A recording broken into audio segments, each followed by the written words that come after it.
भारत रत्न उस्ताद बिस्मिल्लाह खां मौसीकी की दुनिया का एक ऐसा नाम जिसने एक उपेक्षित वाद्य यंत्र शहनाई को पूरी दुनिया में मशहूर कर दिया।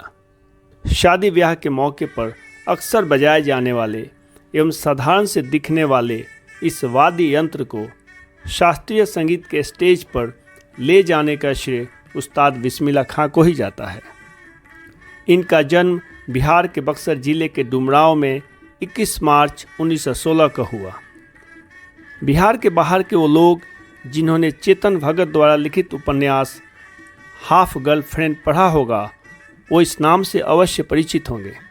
इस उपन्यास का नायक माधव झा इसी डुमरांव से आता है। बिस्मिल्लाह खां का संबंध बिहार के प्रसिद्ध संगीत घराने से था।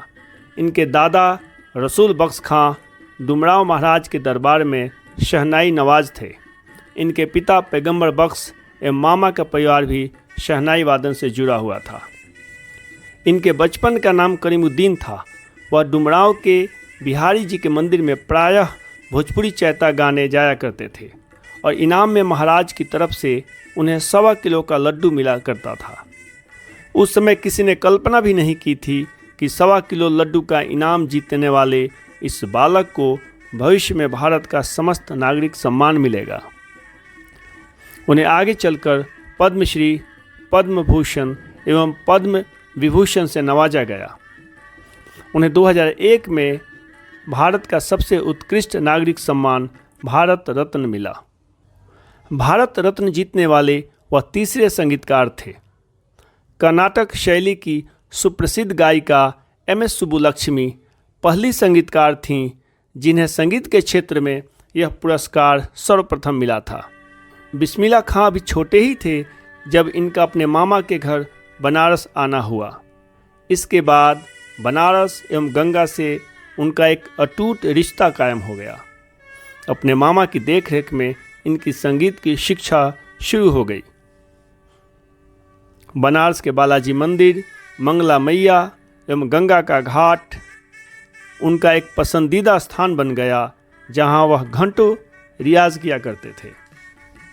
कैसा अद्भुत दृश्य होता होगा, एक तरफ गंगा की कल कल बहती निर्मल जलधारा तो दूसरी तरफ बिस्मिल्लाह खां की शहनाई से निकल रही स्वर लहरियाँ ये आपस में मिलकर एक रूहानी संगीतमय वातावरण का सृजन कर देती थीं और उन्हें सुनने वाला मंत्रमुग्ध हो जाता था। महज 14 वर्ष की आयु में इलाहाबाद में इन्हें संगीत समारोह में भाग लेने का मौका मिला और इनकी प्रस्तुति के बाद हिंदुस्तान के प्रसिद्ध शास्त्रीय गायक फैयाज़ खान ने इनकी पीठ थपथपाया था। साल 1938 में ऑल इंडिया रेडियो का लखनऊ केंद्र जब शुरू हुआ तो उससे इन्हें जुड़ने का मौका मिला। उनके जीवन का सबसे ऐतिहासिक एवं अविस्मरणीय क्षण तब आया जब उन्हें 15 अगस्त 1947 को लाल किले से शहनाई वादन का अवसर मिला। भारत की आज़ादी का स्वागत उन्होंने राग काफ़ी बजाकर किया।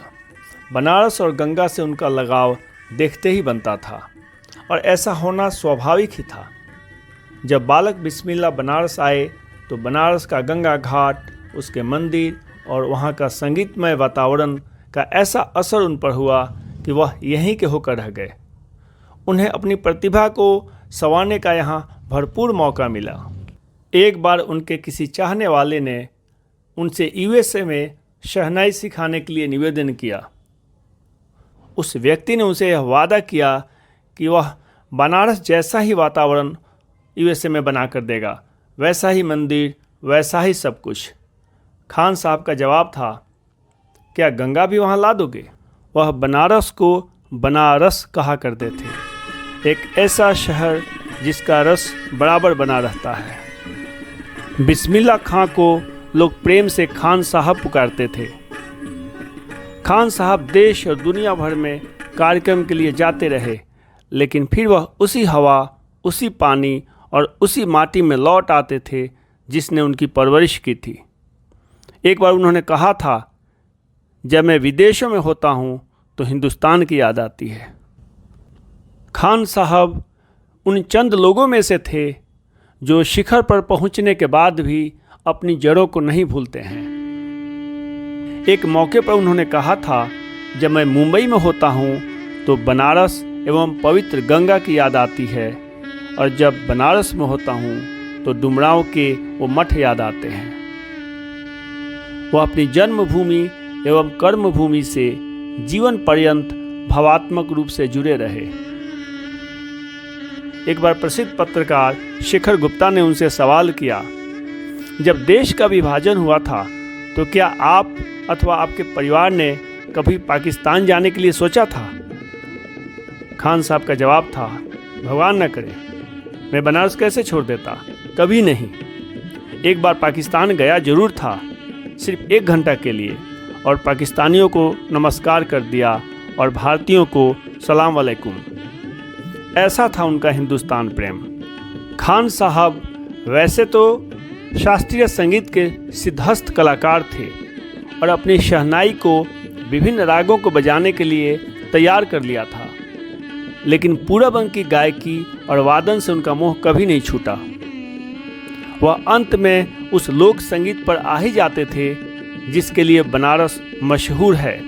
चैती और कजरी बजाते समय जैसे उनकी शहनाई खिल उठती थी।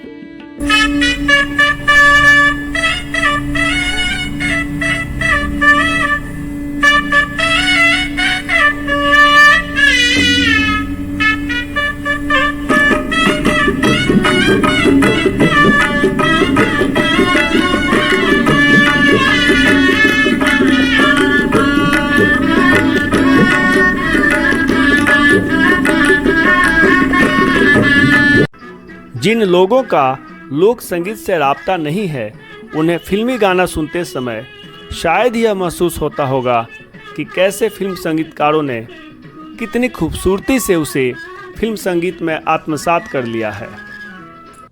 उदाहरण के लिए मदर इंडिया के इस गाने को ही लीजिए, होली आई रे कन्हाई रंग छलके। इस गाने का संगीत कैसे खेले जैबू सावन में कजरिया इस लोकप्रिय कजरी पर आधारित था।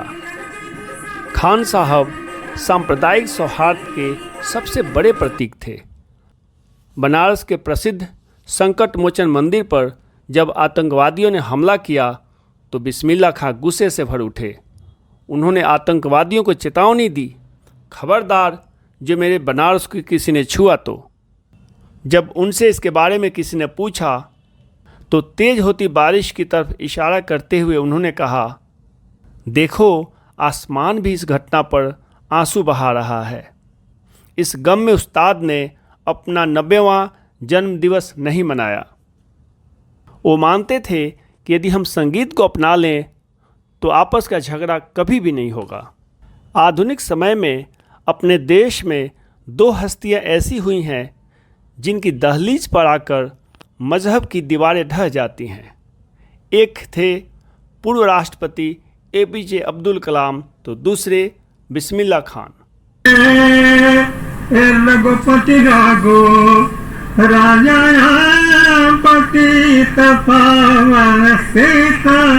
है ना, ये इबादत है, इबादत। अगर इसको करके चाहेंगे तो कोई मुश्किल नहीं है। कलाम साहब के राष्ट्र प्रेम से हम सब वाकिफ हैं। उनके लिए देश प्रेम सर्वोपरि था। खान साहब एक नमाजी मुसलमान थे, लेकिन उनकी एक पहचान थी। काशी के विश्व प्रसिद्ध विश्वनाथ मंदिर में प्रत्येक सुबह शहनाई वादन। तो उनकी पहचान का दूसरा हिस्सा था मुहर्रम के दौरान शहनाई पर मातमी नोहा की धुन। आज जबकि सिर्फ हिंदुस्तान ही नहीं बल्कि समस्त दुनिया आतंकवाद और अलगाववाद से पीड़ित है, बिस्मिल्लाह खां का जीवन अपने आप में एक संदेश है। वह संदेश है मानवता का संदेश, इंसानियत का संदेश। 21 अगस्त 2006 को 90 साल की आयु में खान साहब ने इस दुनिया को अलविदा कह दिया और अपने पीछे छोड़ गए एक ऐसी विरासत जिस पर प्रत्येक भारतीय को गर्व है।